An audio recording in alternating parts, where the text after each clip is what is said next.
ऐसा है, जब इस किस्म का इन्वायरमेंट था, इस किस्म का माहौल था, तो इस किस्म के अफराद ने पेशन गोइयाँ की, जो कि रसूल अकरम सल्लल्लाहु अलैहि वसल्लम की विलादत से पहले की पेशन गोइयों के ज़िमन में किताबें सीरत का एक हिस्सा आपको मिलेगा, जिसमें ये पेशन गोइयाँ भी हैं कि ऐसे इलाके में आके, तो यहूदी जो मदीने में बसे थे ना, उसकी एक बुनियाद ये भी थी कि उन पेशन गोइयों में ये था कि अब ज़ाहिर है यहूदियों के यहाँ ये है कि जैसे कि हिंदुओं के यहाँ जो मदारिज पाए जाते हैं, जो ख़ानदान है, जो आला ख़ानदान जो खुदा के सर से पैदा हुआ उसको बरहमन कहते हैं, जो हाथों से पैदा हुआ उसको क्या कहते हैं, खश्तरी कहते हैं, जो उसके पेट से पैदा हुआ वेश, यानी जो खुदा के पेट से, यानी उनका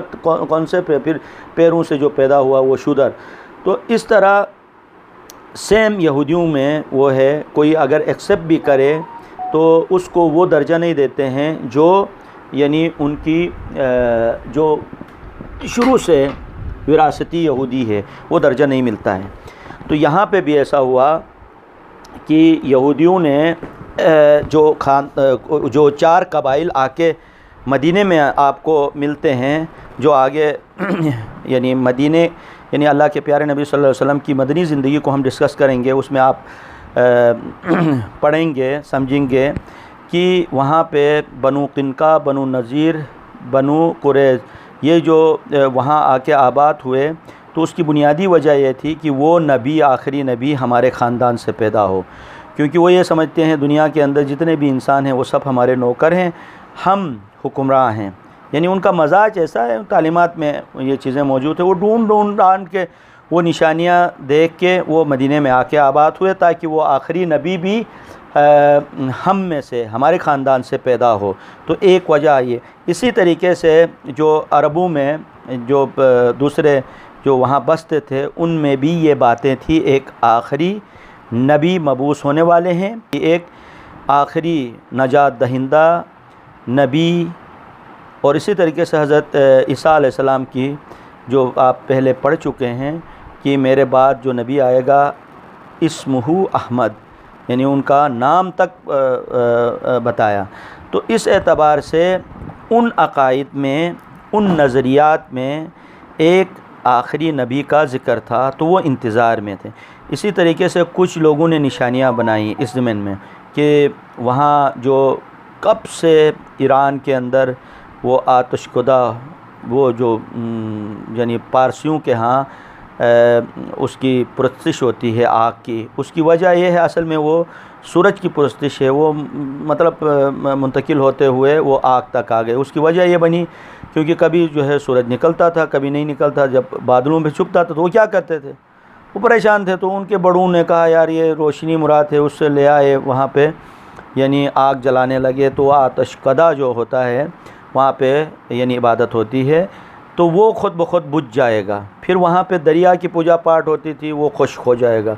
कुछ वादियाँ ऐसी थी वो हरी भरी, वो खुश्क थी, तो वो हरी भरी, ज़ाहिर बारिश खूब बारिशें हुई तो जिसकी वजह से वो हरी।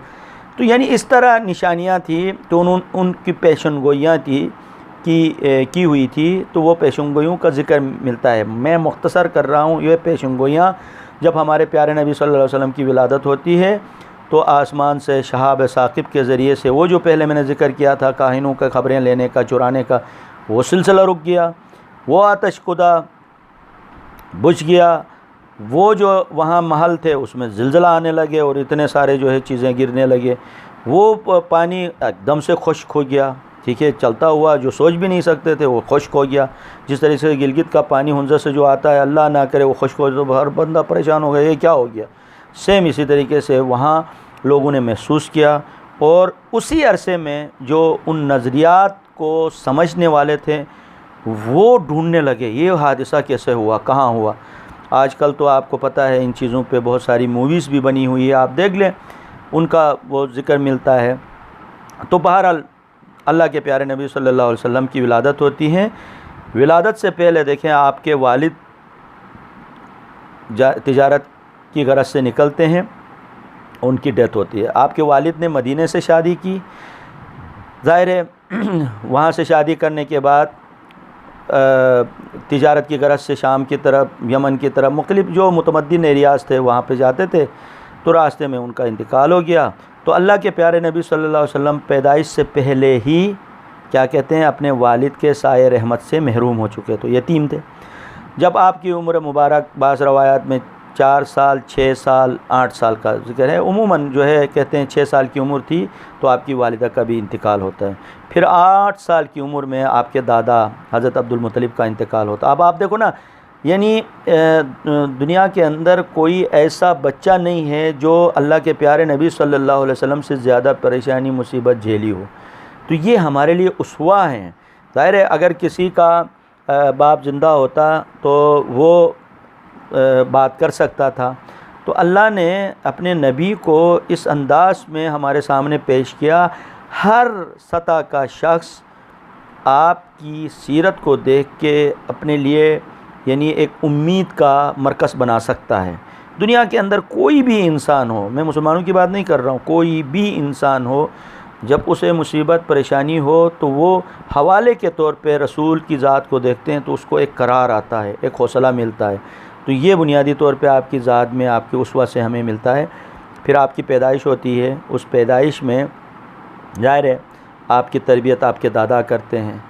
और जब अपने चाचा के साथ पहली दफ़ा 12 साल की उम्र में तिजारत के लिए निकलते हैं तो रास्ते में वो वाक़या आप बचपन से पढ़ते आ रहे हैं, यहूदियों ने आके कहा कि बच्चे में ख़ास चीज़ हम देख रहे हैं, तो वो बुनियादी तौर पे आपका करैक्टर है, आपका किरदार है। और वो नबूवत का ज़ाहिर है जो पढ़े लिखे बुज़ुर्ग जो है बच्चे को देख के बताते हैं ना, ये इसके आदात व अतवार जो है बहुत प्यारे हैं, तो वो बुज़ुर्ग शफ़क़त करते हैं। उसके मुकाबले में एक बच्चा उनसे मतलब पनाह मांगते हैं, वो बच्चा उनके पास सब चीज़ें समेट के बैठते हैं, ठीक है, क्योंकि उसकी हरकतें ऐसी होती हैं। जबकि उसके मुकाबले में दूसरा बच्चा जो ख़ानदान के अंदर, वो जो दादा दादी, तो वो उसके लिए हुमकते हैं, लपकते हैं, क्योंकि उसकी आदतें ऐसी होती हैं जो उन सब का दिल जीत लेता है। तो ये तरबियत का हिस्सा है। तो अल्लाह के प्यारे नबी सल्लल्लाहु अलैहि वसल्लम जब पहली दफ़ा जाते हैं तो हर कोई देखता था, आपसे बात करता था, आपका गर्विदा होता था, क्योंकि आपका अखलाक बहुत बुलंद होता था। हम भी तो अपना अखलाक बेहतर बना सकते हैं। अब ज़ाहिर है बहुत सारे बच्चे शिना में बोलते हैं, तो माँ बुलाती है, ठीक है, तो अब बच्ची या बच्चा माँ को आवाज़ देता है, तो जो ही माँ कहकर आजी, तो वहाँ से कूद पड़ेंगे। अब देखो ना, पहले मरहले में ही उनको ऐसा जो है मिले तो वो क्या उसका हौसला मिलेगा।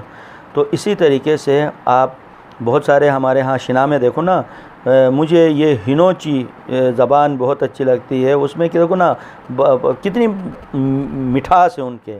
आप जब बात कहते हैं बाबो कहते हैं, अच्छा उसके जगह में अल्लाह, शिना में आप देखो ना इसी तरीके से, यानी उसकी आवाज़ आते ही एक अजीब सा खौफ पैदा होता है।